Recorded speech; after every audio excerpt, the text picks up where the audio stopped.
XVI. Celui qui est parvenu au comble du vide harde fermement le repos. Les 10 000 êtres naissent ensemble. Ensuite, je les vois s'en retourner.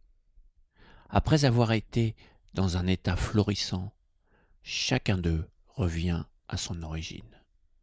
Revenir à son origine s'appelle être en repos. Être en repos s'appelle revenir à la vie.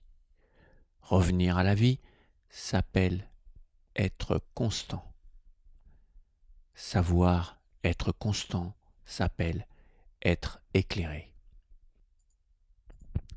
Celui qui ne sait pas être constant s'abandonne au désordre et s'attire des malheurs.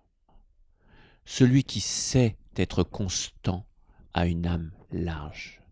Celui qui a une âme large est juste. Celui qui est juste devient roi.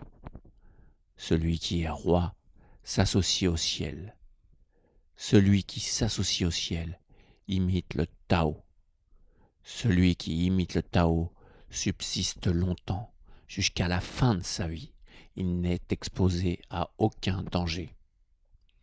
C'est un verset qui aborde une connaissance indispensable pour aborder la vie avec sérénité. Les cycles.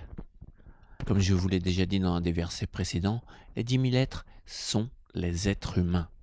Et ce qui est très intéressant est quand il dit « les 10 000 êtres naissent ensemble. Ensuite, je les vois se retourner. » Avant le bouddhisme, il y a évocation du cycle de la réincarnation. Tout change, tout se transforme. Il n'est pas explicitement fait référence aux polarités yin-yang, mais c'est une évidence. D'ailleurs, il faut se rendre à l'évidence. Si vous êtes triste, la joie va revenir. Si vous touchez le bonheur, vous allez expérimenter l'opposé. Ce n'est pas du pessimisme, c'est du réalisme sur le fonctionnement du monde avec la dualité. En fait, ce verset de Lao Tzu reflète la maxime chinoise, tirée du Ying. La seule chose qui ne changera jamais est que tout change. Et je sais pour l'avoir expérimenté, lorsque vous avez conscience que n'importe quel moment est éphémère, vous savez que la roue va tourner. Cela ne peut pas en être autrement, donc vous acceptez les retournements de situation plus facilement. Lao Tzu révèle la clé pour traverser la vie. Être constant. Être constant, c'est ne pas faire d'excès, c'est d'éviter une oscillation trop importante. Par exemple, des excès de colère, c'est aller en dehors de la constance, c'est se rendre malheureux. Plus vous gardez un équilibre, plus vous serez constant. Et plus vous serez constant, comme il le dit, plus vous aurez une âme large pour absorber les événements de la vie.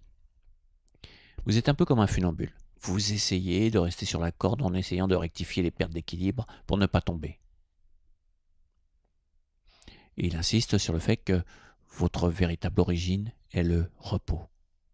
Vous connaissez l'expression « un repos bien mérité » ou encore le repos éternel. Entre deux repos, il y a votre vie, pour que vous viviez des expériences qui ne sont pas reposantes. Car à partir du moment où le corps a besoin de survivre pour lui apporter ce dont il a besoin, cela ne peut pas être le repos absolu. Vous devez lutter pour survivre. Et le repos mène au Tao, là où rien ni personne ne peut vous atteindre, car c'est le tout, l'unité, où il n'est plus question de survie. Au revoir.